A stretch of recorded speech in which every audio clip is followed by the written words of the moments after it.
એક વાર્તા છે, કાલ્પનિક છે, પણ એમાં ઘણી સત્યતા સમાયેલી છે. એકવાર ભગવાન બધું સર્જન કરીને બેઠા, બધું જ, એટલે કે પર્વત, પહાડ, નદી, ઝરણા, તળાવ, વૃક્ષ, વેલી, બધું જ પૂરું થઈ ગયું હતું.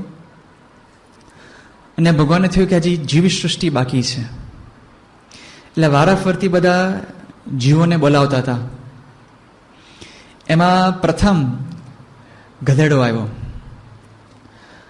અને ભગવાન પાસે હાજર થાય છે. ભગવાન એને કહે છે કે જો મેં તને ગધેડાનો દેહ આપ્યો છે, તારે મજૂરી આવશે, સખત મહેનત કરવી પડશે, બધાનો ભાર તારે વહન કરવો પડશે, મંજૂર? ગધેડો તો હાથ જોડે છે કે જી ભગવાન, આપની જેવી આજ્ઞા. પણ મારું આયુષ્ય કેટલું? ત્યારે ભગવાન કહે છે કે જા 50 વર્ષ. ગધેડો કહે છે કે અરે ભાઈ સાહેબ 50 વર્ષ તો બહુ ભારે પડશે, કંઈક ઓછું કરો ને, આમ 20 વર્ષ રાખો બસ. ભગવાન કહે છે કે પણ મારે બીજા 30 વર્ષ કરવું શું? એ કે તમે રાખો, કંઈક વ્યવસ્થા થઈ જશે. કે ભલે તથાસ્તુ, તું 20 વર્ષ માટે ગધેડો. પછી કૂતરો આવે છે અને ભગવાન આગળ હાજર થાય છે. ભગવાનને કહે છે જો મેં તને કૂતરોનો દેહ આપ્યો છે, તારે મનુષ્યની સેવા કરવાની, ઘર સાચવવાનું, રક્ષા કરવાની, અને તને જે આપે એ તારે ખાઈ લેવાનું, બોલવાનું નહીં. અને કદાચ બહુ મન થાય તો ભસવાનું, પણ ભસીશ એટલે લોકો તારી દરકાર કરશે એવું તારે નહીં માનવાનું, અપેક્ષા નહીં રાખવાની. પથરા પણ મારશે, તૈયારી છે? ભગવાન તમે જેવી આજ્ઞા, શિરોધાર્ય. પણ કેટલા વર્ષ મારે કૂતરાના દેહમાં રહેવાનું છે? ભગવાન કહે કે 30 વર્ષ. ના ના, 30 વર્ષ તો બહુ ભારે પડશે, 15 વર્ષ રાખો. ભગવાન કહે મારે બીજા 15 વર્ષ કરવું શું? કે તમે રાખો ને, વ્યવસ્થા થઈ જશે. કે ભલે તથાસ્તુ. પછી આવે છે વાંદરો. વાંદરો ભગવાન આગળ હાજર થાય છે. ભગવાન કે જો મેં તને વાંદરાનો દેહ આપ્યો છે, તારે તો એક ડાળખીથી બીજે ડાળખી કુદાકૂદ કરવાનું, ગાંડા કાઢવાના, બધાને હસાવાના, રાજી રાખવાના, આ તારું કર્તવ્ય, મંજૂર? વાંદરો કહે છે કે મંજૂર ભગવાન, તમારી આજ્ઞા છે તો. પણ કેટલા વર્ષ મારે વાંદરાના દેહમાં રહેવાનું? ભગવાન કહે છે કે તને 30 વર્ષ. ઓહ, 30 વર્ષ બહુ ભારે પડશે, 20 વર્ષ રાખો. ભગવાન કહે છે કે મારે બીજા 10 વર્ષનું શું કરું? વાંદરા કહે છે કે રાખો ને, હમણાં કંઈક વ્યવસ્થા થઈ જશે. એમ કરતા બધા જુદા જુદા પ્રાણી આવતા હતા, અને છેલ્લે કોનો વાર આવ્યો? માણસ આવ્યો. ભગવાન આગળ હાજર થાય છે. ભગવાન કહે છે કે જો તું માનવ, મેં તને મનુષ્યનો દેહ આપ્યો છે. I am giving you intelligence, તને બુદ્ધિ આપું છું. You are rationally intelligent. You will be the crown of creation. You will be the master of all creation, all creatures. You will dominate the world. મંજૂર? માનવ કે અરે ભગવાન મંજૂર, પણ કેટલા વર્ષ? ભગવાન કે જા, તને 20 વર્ષનો આયુષ. બસ 20 જ વર્ષ? પણ કંઈક ભગવાન કરો ને, થોડુંક વધારે આપો ને. જો આટલું સરસ જીવન મને મળવાનું હોય તો. ભગવાન કે મારે બીજા વર્ષ જીવન ક્યાંથી કાઢું? પેલો માણસ ને લાઈનમાં ઉભો તો બધું સાંભળતો હતો. એનાથી કે ભગવાન પેલા બધા વધ્યા છે ને, 30 વર્ષ ગધેડાના, 15 વર્ષ કૂતરાના અને 10 વર્ષ વાંદરાના, એ આપી દો, મને ચાલશે. ભગવાન કે ખરેખર? કે હા ખરેખર ચાલશે. કે જા તથાસ્તુ. અને ત્યારથી આપણે જોઈએ છે માણસનું જીવન માનવ તરીકે 20 વર્ષ જ જીવે છે. પછી શું થાય છે? લગ્ન કરે.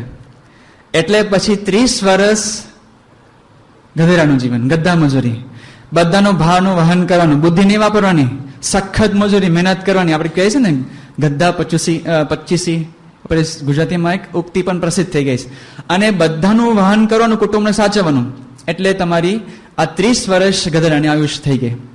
પછી તમારા છોકરા મોટા થઈ ગયા. પછી શું? પછી તો એ લોકો તમને જે આપે, કૂતરાનું જીવન જે આપે તમને ખાઈ લેવાનું, બોલવાનું નહીં, ઘરનું સાચવવાનું, રક્ષા કરવાની, તમારે માણસની સેવા કરવાની, ગુલામ. અને કદાચ કઈ બહુ મન થાય તો ભસવાનું, વડીલો બોલે ને. પણ જેમ વડીલો બોલે તો લોકો શું કે આ તો કૂતરા હોય ભસે ભસે, કઈ બહુ ધ્યાન નહીં દેવાનું. અને જીવનના તમારા છેલ્લા 10 વર્ષ કેને જેવા? વાંદરાની જેમ. પેલો જેમ વાંદરો એક ડાળખીથી બીજે ડાળખી, એમ એક છોકરાના ઘરેથી છોકરીના ઘરે, છોકરીને રાખે તો પછી બીજા કોઈ છોકરાના ઘરે, એમ આટા ફેરા તમારે મારવાના. અને એમાં પણ તમારે બધાને રાજી રાખવાના, ગાંડા કરવાના, છોકરાને રમાડવાના, જમાડવાના. એમ કરતા કરતા માણસનું 75 વર્ષનું જીવન પસાર થાય છે ને. તમે જોવો છો ને બધા. એટલે કહેવાનું શું કે 75 વર્ષના માનવના જીવનમાં 20 જ વર્ષ, એટલે કે તમારી યુવાની, એમાં જ તમે હકીકતમાં સાચા અર્થમાં માનવ તરીકે તમે જીવન જીવો છો. You are young. આ 20 વર્ષમાં, 20-25 વર્ષમાં તમારે જીવનનો આનંદ લૂંટવાનો છે, તમારે જીવન ઉલ્લાસ માનવાનો છે, તમારે જે ખરેખર જીવન જીવી જવાનું છે. એમાં અનુભવ શું થાય છે? પાછળ તો ગધા મજૂરી છે જ, પાછળ તો વાંદરા અને કૂતરા જેવું જીવન છે જ. તો જે હકીકતમાં તમારો જીવનનો જે સૌથી રોમાંચક અધ્યાય છે, જે ગોલ્ડન પીરિયડ છે, જેમાં પ્રાઇમ ટાઈમ કહેવાય, તમારે એમ કરી બતાવવાનું છે, you have the chance of a thrilling adventure, to be something, to live, to learn, to grow. એવા જીવનકાળમાં શું અનુભવ થાય છે? નથી જોવાતો? આજે યુવાનીની મજા ક્યાં મરી પડવાડી છે? જીવાન ઉલ્લાસી યુવાનના ચહેરા ઉપરથી કેમ સ્મિત બુજાઈ ગયું છે? કેમ આટલી બેચેની, નિરાશા, હતાશા? પ્રશ્ન છે. આજે અમેરિકાના એક બહુ મોટી ત્યાં સંસ્થા છે, અમેરિકન પીડિયાટ્રિક્સ એન્ડ સાયકાઇટ્રી એસોસિએશન. એ લોકોના કેટલા સર્વે પ્રમાણે એ લોકોએ તારણ કાઢ્યું છે, એ લોકોના આંકડાકીય માહિતી પ્રમાણે અમેરિકાના કોલેજ સ્ટુડન્ટ્સમાં 27% યુવાનોએ આપઘાતનો વિચાર કર્યો છે. 16% યુવાનોએ વિચાર નહીં, એના માટે કંઈ પ્લાન કર્યો છે, ઝેર લાવ્યા છે, દોડું લાવ્યા છે વગેરે. અને 8% યુવાનોએ આપઘાત માટે પ્રયત્ન કર્યો છે. આજે અમેરિકામાં 15 થી 19 વર્ષના યુવાનોમાં the second leading cause of death is સુઇસાઇડ.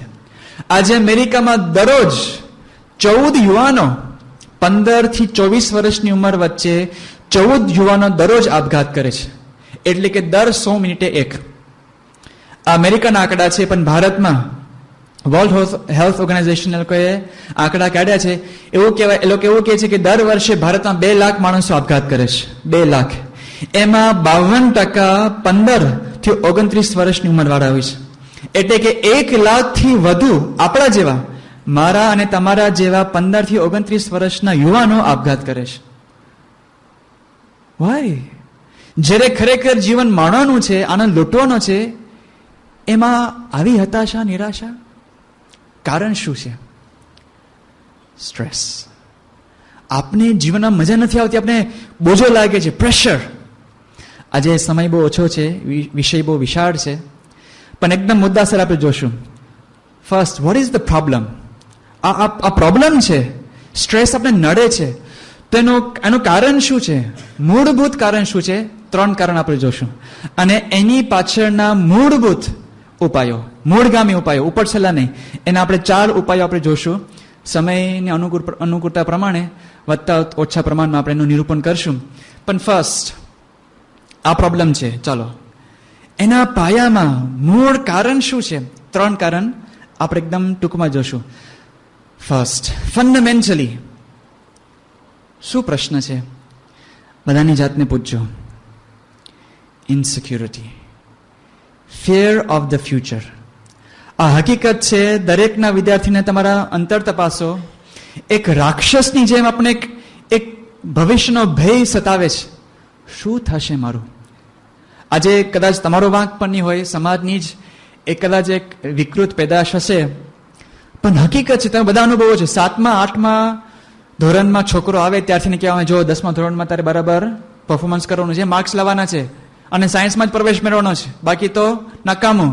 એટલે 7મા 8માંથી પેલો મહેનત કરે, 10મા ધોરણમાં આવે અને મહેનત કરતા કરતા કદાચ 60-70% લાવે, ત્યારે શું કે જો આવું નહીં ચાલે, 12મા ધોરણમાં તો તારે જો મેડિકલમાં એડમિશન લેવું હોય તો 1 માર્કની ગણતરી થશે, અને જો 12માં તો નહીં લાવ્યો માર્ક્સ તો પછી ખલાસ, જીવન પૂરું. 12માના ધારે તારી કારકિર્દી તારે બનાવવાની છે. એટલે પેલો રાત દિવસ મહેનત કરે, 10મું પૂરું થાય અને વેકેશનમાં 12મા ધોરણનું ટ્યુશન શરૂ થઈ જાય. અને આગું પાછું કરીને બીજું ટીવીનું, રમતનું, હરવાનું, ફરવાનું બધું. ઘણીવાર જયારે પેલા પરદેશથી પહેલા આવ્યા ત્યારે મને ઘણી વાર પ્રશ્ન થતો કે આ ભારતના છોકરાઓ કેમ કઈ રમતા નથી? આમ સ્પોર્ટ્સ, બહારની એક્ટિવિટીઝ, એક્સ્ટ્રા કરિક્યુલર, ત્યાં તો પરદેશમાં તો બહુ ખાસ આઉટડોર એક્ટિવિટીઝ, આઉટડોર પર્સ્યુટ્સ, અને સાયકલિંગ ને સ્પોર્ટ્સ ને ક્રિકેટ ને સ્વિમિંગ ને જાતના બધા રમતગમતમાં. પણ પછી ખબર પડી કે આ બિચારા છોકરાઓ, એ લોકો અભ્યાસમાંથી, ભણવામાંથી, એકચ્યુઅલી ભણવામાંથી નહીં, ગોખવામાંથી ઊંચા આવે તો કંઈક કરી શકે ને બિચારા. પણ એને તો એ જ દેખાય છે મારી પરીક્ષા, એ પરીક્ષામાં જો હું પરફોર્મન્સ નહીં લાવું, એક માર્ક માટે પણ મારી કારકિર્દીને ભૂકા બોલાઈ જશે. એ બધાને એક ભય છે. એ રાત દિવસ મહેનત કરીને એ મહેનત કરે છે ને માર્ક્સ લાવે છે. પણ એમાં પણ આપણે જોઈએ છે ને, બધા નતા કહેતા કે પેલો જો 2 માર્ક માટે રહી ગયો. આપણે દેખાય છે 2 માર્ક માટે, આમ 1-2% માટે પોતાની જે આમ ઈચ્છિત ફેકલ્ટી હોય, ઈચ્છિત કોલેજ હોય, એમાંથી આપણે પ્રવેશ નથી મળી શકતા. 2 માર્ક માટે આપણે મેડિકલમાંથી એન્જિનિયરિંગમાં આવવું પડે છે. 2 માર્ક માટે મેકેટ્રોનિક્સમાંથી આપણે સિવિલ એન્જિનિયરિંગમાં દાખલ થવું પડે છે. 2 માર્ક માટે ડિગ્રી કોર્સમાંથી આપણે ડિપ્લોમા કોર્સમાં જવું પડે છે. આપણે જોઈએ છે અને આપણે થાય છે કે સ્વામી, આપણે તો જોયા છે છોકરા બિચારા આવીને રડે છે સંતો આગળ, સ્વામી 2 માર્ક ઓછા આવ્યા હતા ને તો પેલો 45% વાળો સીટ લઈ ગયો. આ હકીકત છે. આપને આ રિયાલિટી છે, આપને એનો ભય છે. એ વખતે આપણે થાય છે કે જો માર્ક્સ નહીં આવે તો મારું ભવિષ્ય શું?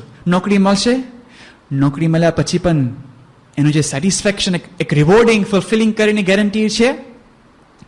અને હજી આગળની વાત તો પછી, આગળની વાત કદાચ કલાકની વિચાર આવતા હશે, મારું ભવિષ્યનું જીવન કેવું, મારું દાંપત્ય જીવન, જીવનસાથી કેવો મળશે, એને સર્વદા સંતોષ આપી શકીશ, મારું કુટુંબ હું કેવું કરીશ, મારું ઘર મારે પોતાનું વસાવવું છે, મારી સ્વતંત્રતા જોઈએ છે, મારી પોતાની ગાડી હશે, હું ક્યાં ફરીશ.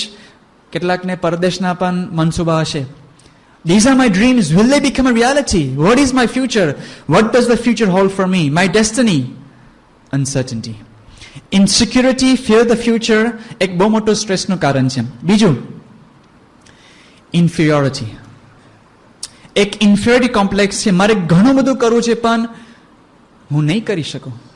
આના જેવી બુદ્ધિ મારીમાં નથી, આના જેટલી યાદશક્તિ મારા પાસે નથી, આના જેવું રૂપ છે એના જેવું રૂપ મારી પાસે નથી, એના જેવા મસલ્સ છે એના જેવા મસલ્સ મારી પાસે નથી, એના જેવા કપડાં છે, એના જેવા ગોગલ્સ છે, એ જેમ વિક્ટર પલ્સારમાં જેમ ફરે છે એમ હું માળી નથી શકતો, એની જે છટા છે બોલવાની, એમ ચાલવાની, એ જયારે બોલે છે ને ત્યારે બધા આમ ખડખડા હસી પડે છે, મારે એવું નથી થતું.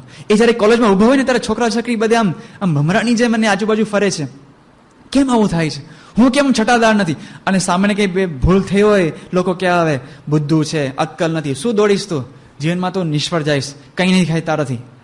અને સતત ડિપ્રેશન, હું કંઈ નહીં કરી શકું. આ એક ઇન્ફિયોરિટી કોમ્પ્લેક્સ છે. પરદેશમાં તો આના પર ઘણા બધા સંશોધન થયા છે. એમાં એ લોકોએ તારણ કાઢ્યું છે કે છોકરાને નિષ્ફળ જવામાં એક મોટું કારણ હોય તો આ છે, હું નહીં કરી શકું. ત્રીજું કારણ છે એક્સપેક્ટેશન્સ. આપણા એક્સપેક્ટેશન્સ તો ખરા, પણ આપણા ફેમિલીના, ફ્રેન્ડ્સના. હકીકત છે, મા બાપને બહુ જ મોટી આશાઓ હોય છે, આકાંક્ષા હોય છે, અપેક્ષા હોય છે. આપણે પણ જોઈએ છે આપણા માટે લોકો બહુ મોટો ભોગ આપતા હોય છે. એ ભોગને સાર્થક કરવા માટે આપણું પણ એક કર્તવ્ય બને છે. સાથે સાથે પેરેન્ટ્સ પણ પ્રેશર આપે છે. ઘણી વાર આપણે જોયું છે, મા બાપના અધૂરા સપના સાકાર કરવા માટે છોકરાઓને પ્રોત્સાહન આપે છે. પ્રોત્સાહન આપવું તે સારી વાત છે, પણ અમુક વાર તો they are Bing very unfair. મા બાપના સપના સાકાર કરવામાં ઘણી વાર વિદ્યાર્થીની ઊંઘ હરામ થઈ જતી હોય છે. કેટલી હદે પેલો બાપ કોન્ટ્રાક્ટર હોય એટલે એને સિવિલ એન્જિનિયરમાં દાખલ થવું જ પડે, એની રુચિ બહાર, એની પ્રકૃતિ બહાર, એને પરાણે ભણવું પડતું હોય છે. These are pressures. તો આવા તો ઘણા બધા પ્રેશર્સ છે, જેથી કરીને આપણે જીવનમાં જે મજા છે, આપણે હકીકતમાં જે આપણે સિદ્ધિ હાંસલ કરી હોય છે ત્યાં આપણે નથી પહોંચી શકતા. તો હવે આ 3 જે કારણ છે, ઇન્સિક્યોરિટી, ઇન્ફિયોરિટી અને એક્સપેક્ટેશન્સ, એના કેટલાક હવે મૂળગામી આપણે ઉપાયો જોશું. કેટલીક તો સમજણો છે, કેટલાક પ્રેક્ટિકલ ઉપાયો છે. આ ઉપાયોથી આપણે થોડાક ઓછા બનતા હશે, આપણે આજે સ્ટ્રેસના આપણે શિકાર બનતા આપણે બચીશું. અને સ્ટ્રેસ હોવા છતાં પણ એ આપણા ઉપર સવાર નહીં થઈ શકે એટલા કેટલાક આપણે ઉપાયો જોશું. ફર્સ્ટ, આપણે પાયામાં જ ઘા કરીએ. મૂળગામી ઉપાય આપણો એટીટ્યુડ. એટીટ્યુડ પણ શેના ઉપર, શેના પ્રત્યે એટીટ્યુડ? આપણા આદર્શો. જીવનમાં સફળતા અને નિષ્ફળતાની વ્યાખ્યા આપણે શું બાંધી નાખી છે? હા, અત્યારે તમે કોઈ પણ પરીક્ષા પહેલા કોઈ પણ વિદ્યાર્થીને પૂછો, એનું લક્ષ્ય એક જ હોય છે, માર્ક્સ. બસ, જાણે માર્ક્સથી જ મારો આત્યંતિક કલ્યાણ, આત્યંતિક જીવનમાં સફળતા હોય એવી રીતે છોકરાઓ વર્તા હોય છે. પણ પૂછો, માર્ક્સથી જ જીવન ઇતિશ્રી છે? માર્ક્સથી જ તમને જીવનમાં સફળતા પ્રાપ્ત થવાની છે? તમને લાગે સાંઈ 2 માર્ક્સથી હું રહી જઈશ, પણ વિચાર કરો, તમે છોકરાઓ છે કે સાંઈ માર્ક્સ હશે ને 90% હશે તો જ હું મેડિકલમાં એડમિશન મને મળશે. પણ ભાઈ સાહેબ, મેડિકલમાં એડમિશન ના મળે તો બધા નિષ્ફળ. આજે તમે સારા ડોક્ટર બનો તો સફળ એવી ગેરંટી છે? ડોક્ટર સાહેબ એમના એક મિત્રની વાત કરે છે. મુંબઈમાં એક એમના સહાધ્યાય હતા. મુંબઈની સારામાં સારી યુનિવર્સિટીમાં MS થયેલા, master of surgery, gold medallist. એમના પત્ની સર્જન, એમનો એક ને એક પુત્ર ગોલ્ડ મેડલિસ્ટ સર્જન, એમના પુત્ર વધુ એ પણ ડોક્ટર. મુંબઈમાં સારામાં સારા વિસ્તારમાં સારામાં સારી પ્રેક્ટિસ, સારામાં સારી ગાડી, ઘર, બંગલા, નોકરી, પૈસા, પ્રતિષ્ઠા, બધું જ સુખી કહેવાય કે નહીં? તો કેમ આપઘાત કર્યો? જો આ જીવન છે, આ જુદો ખેલ છે. જીવનના બધા પરિબળો છે ને બધા જુદા છે. તમે માનો કે થોડાક ભણી લો, ડિગ્રી મેળવી લો, પૈસા કમાઈ લો અને ઠાઠમાંથી થોડુંક રહો, ભૂલી જાઓ. જીવનના બધા માપદંડ છે ને બધા જુદા છે. એટલે માર્ક્સથી જ માણસની મૂલવણી થાય છે, એ વાત ખોટી છે. આજે દુનિયામાં, સમાજમાં ડોક્ટર જ હોશિયાર છે, બીજા કોઈ હોશિયાર છે જ નહીં. તમે કોઈક આઉટસ્ટેન્ડિંગ આર્ટિસ્ટ હોય, એક્સ્ટ્રોર્ડિનરી મ્યુઝિશિયન હોય, કંઈક એકદમ લેજેન્ડરી કોઈ સ્પોર્ટ સ્ટાર બની ગયો, એ બધા થર્ડ ક્લાસ સિટીઝન. માણસની મૂલવણી જો માર્ક્સથી જ થતી હોય તો તમે હમણાં છાપા વાંચ્યો ને 2-3 દિવસ પહેલા, બોર્ડમાં બધા નંબર આવ્યા હતા, નહીં બધા ફોટા આવ્યા હતા, અને ટોપ 10 આપણા કોલેજનું ગૌરવ, આપણા સમાજનું ગૌરવ. નામ યાદ છે બધા 10-10 ના? આજે 20 વર્ષના બોર્ડમાં જે ટોપ 10 આપણા સિતારાઓ, એ લોકોને તમે તપાસ કરો, 20 વર્ષ પહેલા જે ટોપ 10 હતા, ટોપર્સ, ક્યાં છે આજે? એ લોકો કંઈક અભૂતપૂર્વ કંઈક સમાજને પ્રદાન કર્યું છે, એકદમ પાયોનિયરિંગ, એમ ગ્રાઉન્ડ બ્રેકિંગ સંશોધન કંઈક આમ. એ લોકો સમાજના કંઈક અસાધારણ પ્રતિભાશાળી વ્યક્તિ કેમ ચમકી ગયા છે? લોકો ક્યાં છે? ભૂલી ગયા છે. તમે ગયા વર્ષના ભૂલી ગયા છો, આ વર્ષના ભૂલી ગયા છો. કોણ નામ આવ્યું છે? કોને કે નામ યાદ છે? એ સારા માર્ક્સ લાવવા જ, એમાંથી જ જીવનની સફળતા છે એવું નથી. આપણે છે ને મનમાં આ જે આદર્શો છે, આપણે જે પ્રિન્સિપલ્સ છે, આઈડિયાસ એકદમ સ્પષ્ટ થવા છે. એના આધારે આપણું જીવન આપણે નેવિગેટ કરીએ છીએ. એક દાખલો આપું. દાખલો તરીકે એક પ્લેન અહીંયાથી ઉપડે છે અને બરાબર આકાશમાં પહોંચે છે, અને એ વખતે કેપ્ટન હોય છે, પેસેન્જર્સને જાહેરાત કરે છે કે this is your captain speaking. Dear passengers, I have some good news for you and some bad news. તમે પેસેન્જર્સ માટે મારી પાસે કંઈક શુભ સમાચાર પણ છે અને થોડાક ખરાબ સમાચાર પણ છે. First I'll give you the good news. પહેલા તમને શુભ સમાચાર કે આપણા બધા પ્લેન ખૂબ જ સલામત છે, આપણા પ્લેનના એન્જિન્સ બરાબર ચાલે છે, આપણે આટલી ઊંચાઈએ ચાલે છે, આપણા પ્લેનમાં કોઈ આતંકવાદ નથી, આપણા આટલી ગતિથી આપણે આગળ ઝડપથી આપણે વધી રહ્યા છે. બધા થઈ છે, આ તો બહુ સારી વાત થઈ. પણ પછી કેપ્ટન કહે છે કે and the bad news is we are flying in the wrong direction. આપણે આટલી ગતિએ ચાલે છે પણ ખોટી દિશામાં. તો એનો અર્થ શું? તમે જેટલી ખોટી દિશામાં ઝડપ વધારશો એટલે તમે ખોટી જગ્યાએ વધુ ઝડપથી પહોંચશો. એના કરતા સ્થિર રહેવું સારું. સાચી જગ્યાએ તમે તો દૂર નથી જતા ને. નક્કી કરો તમારી દિશા શું છે. માઇક્રોસોફ્ટનું બહુ જ એક પ્રસિદ્ધ વાક્ય થઈ ગયું હતું, where do you want to go today? આજે તમારે ક્યાં જવું છે? તમારે પહોંચવું છું ક્યાં? તમારે ના નહીં, તમે પૈસા કમાઓ, જીવનમાં સફળતા પ્રાપ્ત કરો, ડિગ્રી મેળવો, પૈસા, મોભા, પ્રતિષ્ઠા, ગાડી, માલો, પણ એજ્યુકેશનથી જ, તમારા માર્ક્સથી જ એ પ્રાપ્ત કરી શકશો એવું નથી. ડોન્ટ મિસઅન્ડરસ્ટેન્ડ મી. એજ્યુકેશનને આપણે ડિગ્રેડ નથી કરતા. Education is a very very essential factor in your success, but it is not the only factor. અને એમાં પણ એજ્યુકેશન, તમારા માર્ક્સ નહીં. જોજો, many people pass in getting a degree but fail to get an education. Education અને degree બે તદ્દન જુદી વસ્તુ છે. માર્ક્સથી ડિગ્રી મળશે પણ એજ્યુકેશન મળે જ એવું જરૂરી નથી. એજ્યુકેશન બુદ્ધિથી મળે છે. તમે કહેશો સ્વામી પણ અમને નોકરી તો છે ને માર્ક્સથી મળે છે, ડિગ્રીથી મળે છે. I am sorry, I don't agri.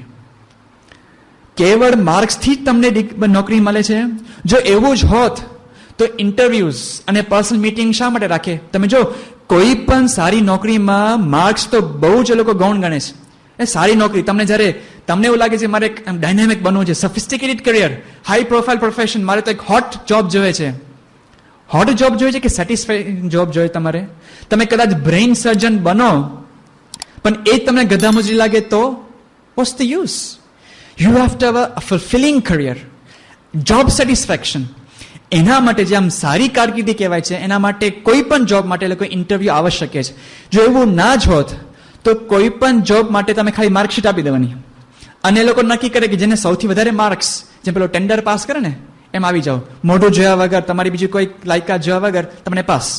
એવું છે પણ આજે જો સમાજમાં જે પણ કોઈક આમ અસાધારણ કંઈક સિતારો બન્યા છે એ લોકોને તમે એજ્યુકેશન પણ મૂળભૂત જો. ધીરુભાઈ અંબાણી હતા, હાર્વર્ડ બિઝનેસ સ્કૂલમાંથી MBA થયેલા. આજે અબ્દુલ કલામ લ્યો, અબ્દુલ કલામ બહુ સામાન્ય MSc થયા છે, એ કંઈક બહુ PhD થયા છે મિસાઇલ ટેકનોલોજીમાં, એવું નથી. અને Bill Gates, the world's richest man, આજે સિલિકોન વેલીનો દાદો કહેવાય છે અને સોફ્ટવેર જગતનો પોતે રાજા કહેવાય, આખી દુનિયાને હલાવે છે. એ માણસ કોલેજમાંથી ડ્રોપ આઉટ, અધૂરું, ડિગ્રી પણ પૂરી નથી કરી. એટલે એવો કહેવાનો ભાવ નથી કે તમે ન ભણો, પણ માર્ક્સ સિવાય પણ ઘણું બધું છે. ગુણાંક નહીં, તમારા બીજા બધા ગુણો પણ એમાં કામ કરે છે. Not just your knowledge but your expression power. Can you execute your knowledge, your power of thinking? Most important. ગોખણ પટ્ટી નહીં જ ચાલે, નહીં જ ચાલે, નહીં જ ચાલે. તમારે દુનિયામાં ઉભા રહેવું છે ને. You are standing against the world. તમે ખાલી આ બસોમાં નથી રમતા. આજે સાયન્સમાં 72,000 છોકરાઓ આજે ઉભા રહ્યા હતા પરીક્ષામાં. એટલા 72,000 નહીં, 5 કરોડ ગુજરાતની જનતા છે. અને તમારે તો દુનિયામાં આગળ આવવું છે. 6 અબજની વસ્તી તમારી સામે ઉભા રહેવું પડશે. ગોખણપટ્ટી નહીં ચાલે. તમારે બુદ્ધિનો વિકાસ કરવો પડશે. એમાં પણ think, analyse, critically, problem solving. Can you execute your knowledge, apply your knowledge? અને હવે તો EQ, ફક્ત તમારી બુદ્ધિ શક્તિ નહીં, તમે લોકો સાથે કેવી રીતે કામ કરો છો? તમે ઉગ્ર થઈ જાઓ છો, તમે મતલબી છો કે તમે બધાની સેવાથી કામ કરો? તમે અહમ કેન્દ્રી છો કે ટીમ ઓરિએન્ટેડ છો? તમે સરળ છો કે હઠીલા છો? આ ઘણા બધા પરિબળો કામ કરે છે.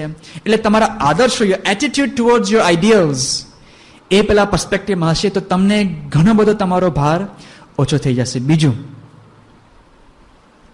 આત્મસ્વીકાર. તમે તમારી જાતને સ્વીકાર કરતા શીખો. હું જે છું એ છું જ.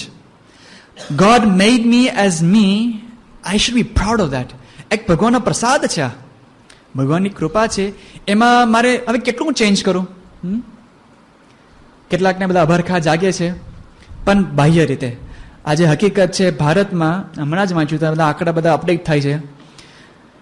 ભારતમાં આપણા જ ભાઈઓ અને બહેનો દર વર્ષે 650 કરોડ રૂપિયા શેની પાછળ ખર્ચે છે? કાળી ચામડી ધોળી કળામાં. 6.5 બિલિયન રૂપીસ એની પાછળ cream, lotion, powder, tablets, injection સુધી પહોંચ્યા છે. કેમ? આનું જેવું રૂપ છે ને એવું મારું રૂપ નથી.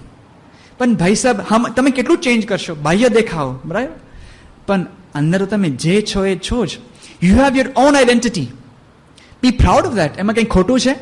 તમે જે છો, જસ્ટ ઇમેજિન, આજે આખી દુનિયામાં તમારી જેવી વ્યક્તિ વર્તમાન કાળે, ભૂતકાળમાં અને ભવિષ્યમાં ક્યારેય નથી થઈ, નહીં થાય. You are absolutely unique. Be proud of that. You should be proud of that ને, કે હું જે છું મારે શું બદલાવાની જરૂર? હેનરી ડેવિડ થોરો, અમેરિકાના બહુ જ એક પ્રસિદ્ધ ચિંતક, એમના નિબંધો વાંચીને ગાંધીજીને પ્રેરણા મળેલી. એમને નાનપણમાં એક શિક્ષકે પ્રશ્ન પૂછ્યો કે what do you want to be when you grow up? તું મોટો થઈશ તારે શું બનવું છે? એ કહે છે કે લે, when I grow up I want to be me. I want to be Henry David Thoreau. અને આજે થોરોને કેમ યાદ કરે છે? કારણ કે થોરો હતા. એમ આપણે જે છે એ છે, એમાં બહુ કંઈ ફેરફાર કરવાની જરૂર નથી. પિક્ચરમાં છે ને કોઈ નાટકમાં બધા પ્રકારના પાત્ર હોય, રાજાનું પાત્ર હોય, રાણીનું પણ પાત્ર હોય, વિદૂષક હોય, પેલો ચોર હોય, ભિખારી હોય. પણ જયારે અવોર્ડ આપો ને ઇનામ, ત્યારે રાજાને જ ઇનામ મળે એવું નથી હોતું. જે પોતાનું પાત્ર બરાબર ભજવી જાણે એને ઇનામ મળે. તો તમને જે પાત્ર ભગવાને આપ્યું છે એ ભજવી જાણો, એ તમારું કર્તવ્ય, તમારું સ્વધર્મ છે. ગીતામાં કૃષ્ણ ભગવાન એને સ્વધર્મ કહે છે. એમાં જ કૃષ્ણ ભગવાન અર્જુનને સમજાવે છે, એમાં તને સર્વથા શાંતિ, સંતોષ, સફળતા છે. ભગવાને તો કેવું લખ્યું ગીતામાં, સ્વધર્મે નિધનમ શ્રેય પરધર્મો ભયાવહ. તને તારા સ્વધર્મમાં તને શાંતિ મળશે. બીજાની કોપી કરીશ, કમ્પેરિઝન કરીશ, કોઈ દિવસ, remember, the easiest way to stress is comparison. બીજા સાથે તમે તુલના કરશો, તમને સ્ટ્રેસ સિવાય કશું પ્રાપ્ત નહીં થાય. તમે તમારો બીજાનો મહેલ જોઈને તમે તમારું ઝૂંપડું બાળી નાખશો, યાદ રાખો તમને તમારા જીવન માટે ઝૂંપડું જ કામમાં આવશે. એટલે બી happy with what you have. તમને હકીકત છે, એક રિયાલિટી છે, બધા જ અબ્દુલ કલામ નથી બનવાના, બધા જ કંઈ રિતિક રોશન જેવા નથી દેખાવાના, બધા સચિન તેંડુલકરની જેમ ક્રિકેટ નથી રમવાના. આ મોડી વાત નથી, હા, આ રિયાલિટી છે અને કંઈ ખોટું પણ નથી. બધા સારા જ છે. ભગવાને કાર્યાલય પણ બનાવ્યા છે, કેરી પણ બનાવી છે, બધું સારું જ ભગવાનનું જ સર્જન છે. એમ હું જે છું એ છું. મારે હું જ્યાં છું ત્યાં મારે કરી બતાવવાનું છે. બસ મારે મારું પાત્ર ભજવી જવાનું છે, એમાં જ મારી સાચી સફળતા છે. તો આ આત્મસ્વીકાર. ત્રીજો મુદ્દો આવે છે આત્મવિશ્વાસ, જે ગઈકાલે સ્વામી ખૂબ એની છણાવટ કરેલી. સ્વામીએ કીધું કે મને આવડશે જ, હું લખી શકીશ જ. હવે આ લખી શકીશ જ, મને આવડશે જ, આ કોન્ફિડન્સ છે એ જેમ તેમ નથી આવતો. કે બસ કોન્ફિડન્સ, પણ કોન્ફિડન્સનું કંઈક મૂળ હોવું છે ને. તો ત્રીજા ઉપાયમાં બે પેટા ઉપાય છે, 3A અને 3B. 3A કોન્ફિડન્સ માટે, કોન્ફિડન્સ પ્રજ્વલિત કરવા માટે એક્શન. તમારે એક્શન લેવી જ પડે, મહેનત કરવી પડે. જો છોકરાઓ જે નાસીપાસ થઈ જાય છે ને, એ લોકોનો જેમ એક જનરલ સર્વે, સ્વામી હું વાંચવા બેસું છે ને, ચોપડી ખોલી હોય છે પણ કે અંદર ઉતરતું જ નથી, મને આમ કંઈ યાદ જ નથી રહેતું, કલાકો પસાર થઈ જાય છે. કેમ? કે મને યાદ નહીં રહે, હું નહીં લખી શકું.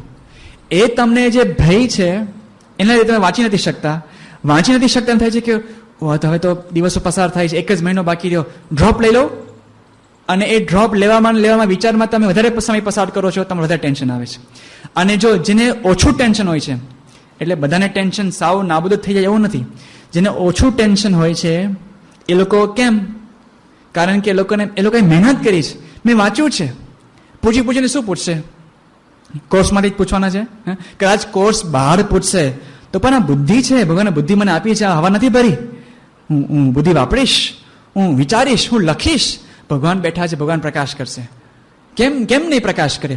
તમે મહેનત કરી, તમને કોન્ફિડન્સ આવશે. કોન્ફિડન્સ આવશે એટલે તમને વાંચવા પણ ઇફિશિયન્સી વધશે, કોન્સન્ટ્રેશન વધશે, એટલે તમે વધારે સારું વાંચી શકશો, એમાંથી વધારે સારું કોન્ફિડન્સ આવશે. એટલે જો નહીં વાંચો તો એક વિષ ચક્ર, યુ વિલ ગેટ ખોટ.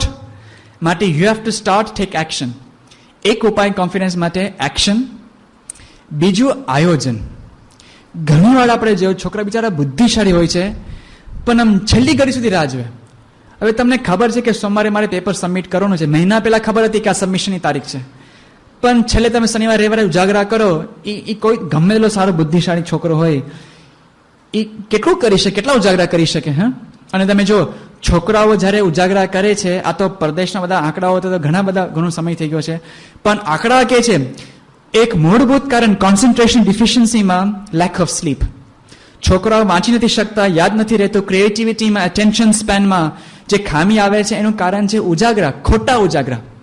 તમે મહેનત કરવાની ના નહીં, પણ તમે મહિનો, 2 મહિના, 6 મહિના તમે બસ માલો જ આઈસી સ્પાઈસીમાં જવું છે ને, મારે તો આ ફિલ્મ જોવી છે ને, મારે તો આજવા બધા લહેર કરવું છે.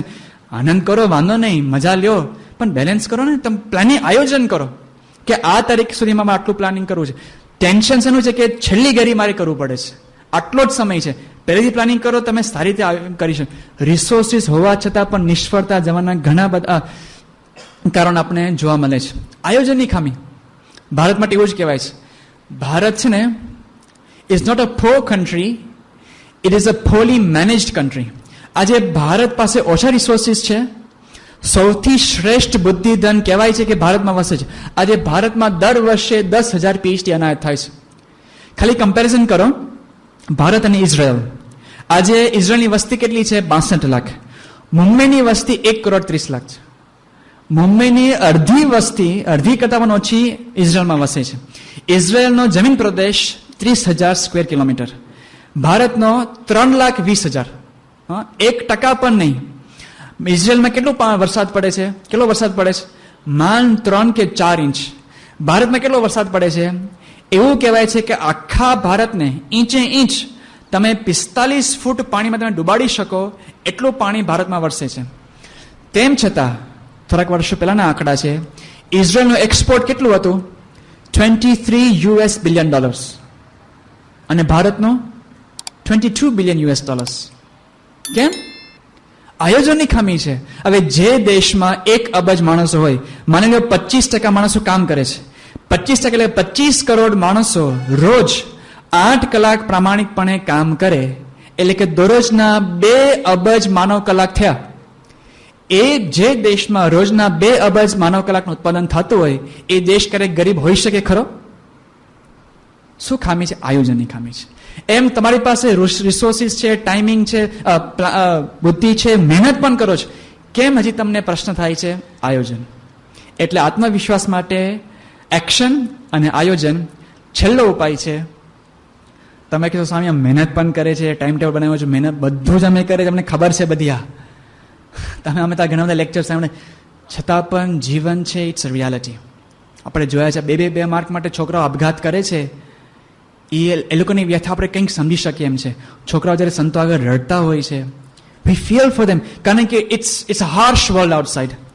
કટ થ્રોટ કોમ્પિટિશન છે. તમારે દુનિયા સામે ઊભા રહેવાનું છે. અને એ વખતે નાસીપાસ થઈ જવાય એવું છે, કારણ કે સંજોગો ઊભા થાય. શું કરવું ત્યારે? કશું કામમાં આવતું નથી ત્યારે કદાચ. તમને લાગે કે આ પોઝિટિવ એટીટ્યુડ ને તમારા આદર્શો ને તમારું આત્મસ્વીકાર ને આત્મવિશ્વાસ ને આયોજન બધું હિંદુ પડે, ત્યારે હકીકત છે એકમાત્ર ઉપાય રહે છે અનન્ય શરણાગતિ, અનન્ય શ્રદ્ધા. મુક્તાનંદ સ્વામીને યાદ કરો.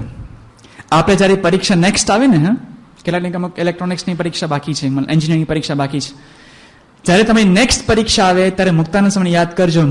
આપણા સંપ્રદાય ઉપર એક બહુ જ મોટી ચેલેન્જ આવી હતી. વડોદરામાં એક વેદાંત આચાર્યએ પડકાર ફેંક્યો કે ભગવાન સ્વામિનારાયણ ભગવાન જ નથી, અરે બ્રાહ્મણ નથી, મોચી છે. આવા બધા આક્ષેપો આપણા સંપ્રદાય પર આવેલા. હવે એ વખતે એને આહવાન કરેલું કે મારી સામે શાસ્ત્રમાં કોણ આવશે? તમારો સંપ્રદાયનો સિદ્ધાંત સ્થાપિત કરવા માટે કોણ આવશે? એ વખતે મુક્તાનંદ સ્વામી ઉપર કળશ ઢોળાયો અને મુક્તાનંદ સ્વામી વડોદરામાં શાસ્ત્રાર્થ કરવા માટે જાય છે. વિચાર કરો, સમગ્ર સંપ્રદાયની લાજ, સંપ્રદાયની રક્ષા, સંપ્રદાયનું ગૌરવ, હજારો કરોડો માણસોની જે આસ્થા આમાં સમાયેલી હતી. કોણ સાબિત કરી બતાવે કે ભગવાન સ્વામિનારાયણ ભગવાન હતા? મુક્તાનંદ સ્વામી. કેટલી મોટી જવાબદારી છે. સમગ્ર સંસ્થા સંપ્રદાયની જે ધોંસરી એમના કાંધે આજે મુકાણી છે. અને મુક્તાનંદ સ્વામી જો તો ખરા, વડોદરામાં જાય છે, રસ્તામાં પોતે નાચતા જાય છે, નાચતા નહીં ગાતા કરતા જાય છે, વાલા રૂમ ઝૂમ કરતા.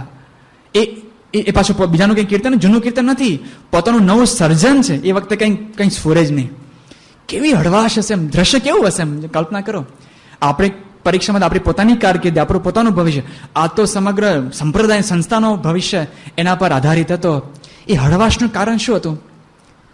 મહારાજ મારી સાથે જ ભગવાન કરતા હરતા છે, એક જે થાય છે એ જ કરે છે, સારું જ કરે છે, અને એ મારી સાથે જ. આપણે જે અર્જુનનો પ્રસંગ કહે છે કે ભગવાન કૃષ્ણ ભગવાને કીધું કેમ સૂતો છે? ભગવાન તમે જાગો છો એટલે. આ જે અનન્ય શ્રદ્ધા શરણાગતિ છે ને, એના આધારે જ આ જે નિશ્ચલતા છે, નચિંતા છે, આવી શકે છે. બાકી તો બહુ જ અઘરું છે. યોગી જમાન તમે જીવન ચરિત્ર વાંચો, યોગી જમાનનું જીવન ચરિત્ર વાંચતા આપને એવું લાગે દુનિયા માત્રની તકલીફ એક યોગી બાપા જ બેઠી છે, એવું જ આપને લાગે. એમના જે ગુરુ 17 વર્ષ સખત ભેડા માર્યા છે. એમ જમતા હોય ને પેલા તોમડું ભરીને પત્તરમાં પાણી નાખી દે, જમતા હોય ને ઉભા કરે, મુખપાટ બોલો, માર 100 વાર એમને મારવામાં આવ્યો છે. એમને અપમાન કરે, જાહેરમાં વાંક વગર કંઈ બોલાય નહીં, ગાળા ગળી, અને માંસના પિંડીમાંથી માંસના લોચા કાઢવામાં આવ્યા છે. છતાં પણ તમે જો તો અલમસ્ત થાય. જગતભરની તકલીફો યોગી બાપા જ બેઠી છે, પણ દુનિયા માત્રના મનુષ્ય માટે યોગી બાપાએ હસી લીધું છે, એવું કહેતો હોય ચાલે. કેવી અલમસ્ત થાય, ક્યાંથી આવે છે? આ પ્રમુખ છે મહારાજ જો, એક મિની એમ્પા લઈને બેઠા છે. એક કેટલા પ્રોજેક્ટ હમણાં દિલ્હી સ્વામી સાથે હતા, જે હળવાશ, હવે કરોડો રૂપિયાની આખી આમ ખાલી એક પ્રોજેક્ટ લઈને બેઠા છે. આ તો ખાલી દિલ્હી દેખાય છે. આજે આપણા ગુજરાતમાં 3 મોટા શિખરબદ્ધ બંધનું કામ અત્યારે ચાલે છે, 3. એ સિવાય કરોડો રૂપિયાના માસ્ટર પ્લાન ગોંડલમાં ને વડોદરામાં ને સારંગપુરમાં ને કેટલી હોસ્પિટલ ને કેટલી સ્કૂલો ને અમેરિકામાં 5 પ્રોજેક્ટ સાથે, Toronto, Chicago, Atlanta, Houston, LA અને પછી હજી અક્ષરધામની વાત બાકી છે. આવા તો કેટલાય મલ્ટીટાસ્કિંગ પ્રોજેક્ટ સ્વામી સાથે ચાલે છે. અને એ તો ઠીક, પ્રોજેક્ટ એક બાજુ મૂકો, આપણું કલ્યાણ એમણે માથે લીધું છે. આજે લાખો હરિભક્તોનું સત્સંગનું વાહન, જીવનું હિત કોણ કરે? સ્વામી શિખર. અને અમારું તો સંપૂર્ણ, અમારું કપડાથી દવા માંડીને બધું અમે એમના માથે જ પડ્યા છે ને. આટલી કેટલી મોટી જવાબદારી એમને માથે છે, પણ શું હળવાશ. અને બધી જ વખતે સફળતા આવે જેવું નથી. ઘણા પ્રસંગોમાં તો માણસો ગાંડા થઈ જાય. વિવેકાનંદ સ્વામી કહે છે ને, 24 કલાક પ્રમુખ સ્વામી મહારાજની ગાદી BAPS ના પ્રેસિડેન્ટ બનો, ગાંડો થઈ જાય માણસ, ગાંડો જ. સ્વામીશ્રી કેટલું સ્વામી સાથે હતા અમારા રાજુલાની બજે. સ્વામીશ્રી અહીંયા રાજુલામાં ને બધા નાના ગામડાઓમાં બેઠા બેઠા આફ્રિકામાં દારેસલામમાં એ લોકોના સભા મંડપમાં કોટાસણ નાખો કે માર્બલ નાખો, એ નિર્ણય સ્વામીશ્રી બેઠા બેઠા અહીંયા કરતા હોય છે. કોઈ પણ ઓફિસ વગર, કોઈ પેન કે કાગળ વગર. જસ્ટીમાં આવો કોઈ CEO છે કોઈ? અને કેવી હળવાશ, કેવા પ્રસંગો. એક પ્રસંગ યાદ આવે છે, 77ની સાલમાં સ્વામીશ્રી ત્યાં લંડન પધારેલા. એ વખતે જમીનની વાત ચાલતી હતી. સંતો ઘણી બધી જમીનની તપાસ કરી. એ વખતે MGM સ્ટુડિયોઝ નામની એક જગ્યા આપણે મળતી હતી. બહુ જ સુંદર જગ્યા હતી. 4 લાખ પાઉન્ડમાં આપણે મળતી હતી. લખણી કરી એમાં 25,000 પાઉન્ડ ખૂટતા હતા. 25,000 પાઉન્ડ. એ 25,000 પાઉન્ડને લીધે પછી આપણે જમીન જતી કરવી પડી. પછી તો વાત પૂરી થઈ ગઈ. 80ની સાલમાં 3 વર્ષ પછી સંતો ફરી પધાર્યા. સ્વામી પણ હતા. વિવેક સાગર સ્વામી ચટપટી જાગી કે પેલું જમીનનું શું થયું, પેલું અત્યારે સ્ટુડિયો શું થયું. એનું તપાસ કરતા ખબર પડી કે એ જે 4 લાખની જમીન હતી એનો માલિક ફરી વેચવા, એ આખું જે જમીન ફરી વેચવા મૂકી છે. પ્રાઇસ શું હતી? 8 મિલિયન પાઉન્ડ, 80 લાખ પાઉન્ડ. વિવેક સાગર સ્વામી કહે છે, મને રડવું આવી ગયું, રિસલ આંસુ આવી ગયા. 4 લાખમાંથી 80 લાખ, 20 ઘણી કિંમત વધી ગઈ 25,000 પાઉન્ડ માટે. સ્વામી શું કીધું? ભગવાનની ઈચ્છા. વિવેક સાગર સ્વામી સાંજના સભામાં એ પ્રસંગ કીધો કે મને ખરેખર રિસલ આંસુ આવી ગયા. અને સ્વામી કહે છે કે ભગવાનની ઈચ્છા. ત્યારે વિવેક સાગર સ્વામી કીધું કે આજકાલ છે ને પ્રમુખ સ્વામી મહારાજને ભગવાનની ઈચ્છા એવું પ્રકરણ ચાલે છે. ભગવાનની ઈચ્છા એવું પ્રકરણ ચાલે છે. બાજુમાં બાપા બેઠા હતા, પત્ર લેખન કરતા હતા. બાપા કે આજકાલ નહીં, અમારું કાયમનું પ્રકરણ છે, એટલે તો અહીંયા બેસી શકીએ એમ છે, બાકી કોઈ બેસી જ ના શકે. એવા તો કેટલાય પ્રસંગો છે. સ્વામીશ્રી ગમે તેવા માણસો હતાશ થાય, નિરાશ, ભાગી જ જાય. ઊંધી પૂછડે ભાગી જ જાય, બાકીને કંઈક ટકી જ ના શકે. 95નો પ્રસંગ છે. સ્વામીશ્રી ત્યાં ડોક્ટર લોટલીકરની પાસે હાર્ટના કંઈક તપાસ માટે ગયા હતા. એ વખતે બધા પ્રોબ્સ મૂક્યા છે અને સ્વામીજી ઘસઘસાટ સુઈ ગયા નહીં, નસ્કરા બોલાવે છે. સ્વામીજીને જગાડવા પડ્યા. ડોક્ટર કિરણ કે સ્વામી કોઈને કહે ને પેલા અપોઇન્ટમેન્ટ આપે કે તમારે આ ECG માટે કે વગેરે માટે તમને કંઈક હાર્ટની તપાસ કરવાની છે, અઠવાડિયા પહેલા ઊંઘ હરામ થઈ જાય. તમારે તો ચાલુ એક્ઝામિનેશનમાં તમે ઊંઘ આવે છે, નસ્કરો બોલાવો છો. સ્વામી કે શું કરી, સુખ્યા છે ને? સ્વામી કે સુખ્યા છે ને? ભગવાને કામ સોંપ્યું છે, મહેનત કરવાની, 100% મહેનત કરવાની, 100 નહીં 125% મહેનત કરવાની, પછી ભગવાનને સોંપી દેવાનું. આપણે નિરાંત. 94 સાલમાં સ્વામીશ્રી પાસે પેલા ડોક્ટર ફાવલર આવેલા. સ્વામીજીને હાથ તપાસ્યું. સ્વામીને કીધું કે માથે બહુ ટેન્શન ના રાખવું. સ્વામી કે ભગવાન છે માથે કંઈ રાખ્યું જ નથી, એટલે જ બોલી શકીએ છીએ. સ્વામી જો દરેક ડગલે ને પગલે ભગવાનનું જ કર્તવ્ય છે, બાકી તો આપણું કોઈ ચાલે એમ નથી. એમ આપણા જીવનમાં પણ ઘણા બધા સંઘર્ષો આવશે. આપણે જીવનમાં જીત મેળવી છે ને, આપણે પણ આ સંઘર્ષ સામે આપણે કંઈક એનો પરાજય કરીને આપણે જે મેળવો છે, તો એમાં તો આ એક જ અંતે ઉપાય કામ આવે છે કે ભગવાનમાં અનન્ય શરણાગતિ. એક છેલ્લો પ્રસંગ કહીને આપણે પૂરું કરીએ છીએ. મહાભારતનો પ્રસંગ છે. મહાભારત યુદ્ધ બરાબર ચાલુ છે, 8મો 9મો દિવસ થયો છે. એમાં સમાચાર મળ્યા કે કૌરવ પક્ષે અભિમન્યુનો કૂટનીતિથી મૃત્યુ કર્યું છે, મારી નાખ્યો છે. અને આ બાજુ અર્જુનને બરાબર આમ ફીસી ચડી, બરાબર રોષે ભરાયા કે યુદ્ધની નીતિથી બહાર જઈને મારા પુત્રને મારી નાખ્યો. અને એ વખતે અર્જુન પ્રતિજ્ઞા લે છે કે મારામાં અભિમન્યુને મારામાં જયદ્રથનો મોટો ફાળો હતો. અર્જુન નક્કી કરે છે, પ્રતિજ્ઞા લે છે કે કાલ સૂર્યાસ્ત સુધીમાં કાં જયદ્રથ નહીં કાં હું નહીં. અને જો જયદ્રથ ના મરાય તો હું અગ્નિ પ્રવેશ લઈશ, અગ્નિ સમાધિ. 2 છાવણીમાં હાહાકાર મચી ગયો કે અર્જુન આવી પ્રતિજ્ઞા લીધી, શ્રેષ્ઠ પાર્થ ધનુર્ધર, એટલે આ બાજુ તો બધી કૌરવે બધી વ્યૂહરચના ગોઠવી નાખી. દુર્યોધને એવું ગોઠવ્યું કે આમ આગળ પેલા અહીંયા પાછળ ને જયદ્રથ ગોઠ્યો, અને આગળ બધા મોટા મોટા માંધાતા મૂકી દીધા, દ્રોણાચાર્યને, કૃપાચાર્યને, કૃતવર્માને. એટલે અર્જુન પસાર થઈ જ ના શકે. અને જયારે બીજે દિવસ સૂર્યોદય થયો અને અર્જુન આવ્યો, કૃષ્ણ ભગવાન રથ હાકે પહેલા જ દ્રોણાચાર્ય ગુરુ જ કૃષ્ણ ભગવાન સમજાવી દે છે કે તું પેલા પગે લાગી લે, આમાં કઈ આપણું ચાલશે નહીં, આપણે તો ડેડલાઇન છે, આ સૂર્યાસ્ત પેલા આપણે જયદ્રથ સુધી પહોંચવાનું છે. અને પછી તો હાથ જોડે છે ને કૃતવર્માને બધાને એક પછી એક બધાને હરાવતા આગળ જાય છે. અને દુર્યોધન આવે છે સામે. દુર્યોધન આવે છે એ વખતે દુર્યોધને પેલા શું કરેલું, એ કૃપાચાર્ય પાસે જાય છે અને કૃપાચાર્યને કહે છે કે આ બહુ મોટું યુદ્ધ આવવાનું છે, તમે કંઈક આશીર્વાદ આપો. આશીર્વાદમાં શું માંગે છે? એક દિવ્ય કવચ, એક અભેદ્ય કવચ. એટલે કૃપાચાર્ય તથાસ્તુ કહીને સમગ્ર નખશિકા પર્યંત દુર્યોધનને એક કવચ આપી દે છે. હવે એ કવચ પહેરીને દુર્યોધન અત્યારે સામે ઉભો છે. અર્જુન આવે છે ને બાણની વર્ષા કરે છે, એક પછી એક ધાર ધાર ધાર ધાર, પણ એક પણ બાણ દુર્યોધનને લાગતું નથી.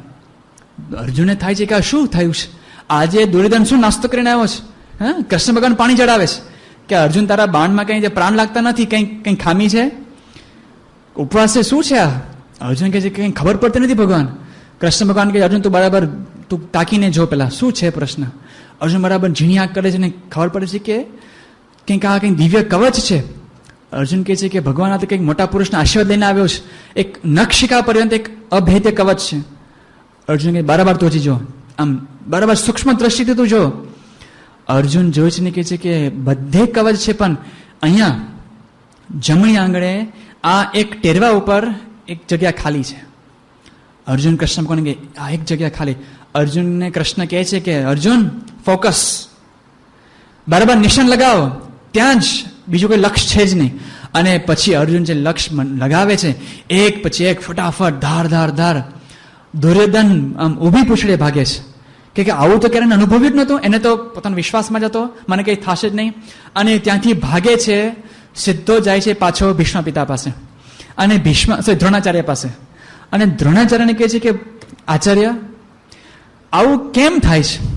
મેં મારા જીવનમાં આટલી બધી સાધના કરી છે અને વારંવાર એક જ અનુભવ, આ પાંડવો પાસે મારે હારવાનું જ, દર વખતે હારવાનું, આનું કારણ શું તમને બતાવું.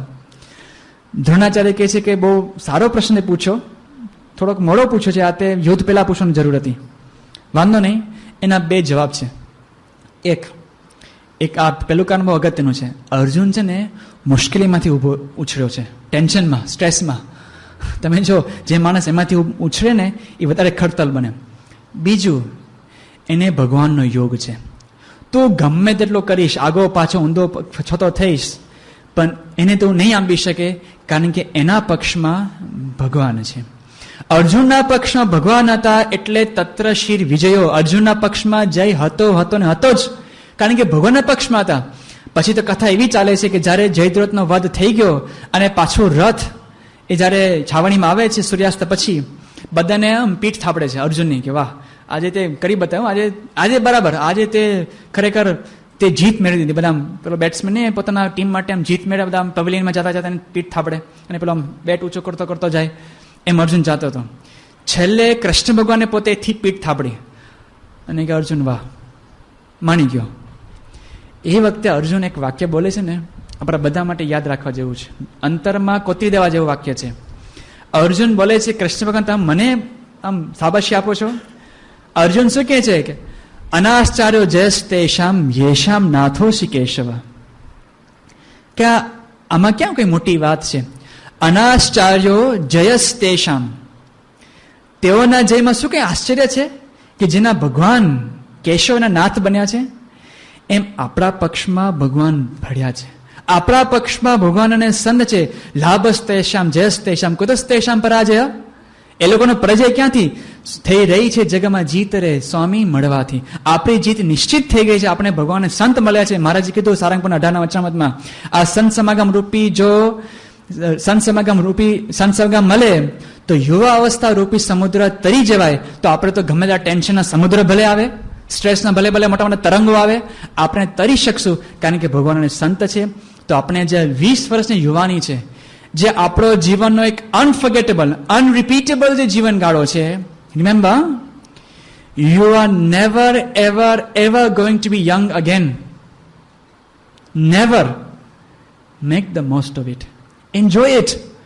તમે કદાચ ડિગ્રી મેળવો પણ જીવન ઉલ્લાસને સ્મિત જો બુજાઈ જાય તો you get degree but if you lose your smile what have you gained. માટે આપણે જીવન બરાબર માણવું છે. યુવાની આપણે માણવી છે. પાછળ તો ગધેડા, કૂતરા અને વાંદરાનું જીવન ઊભું જ છે.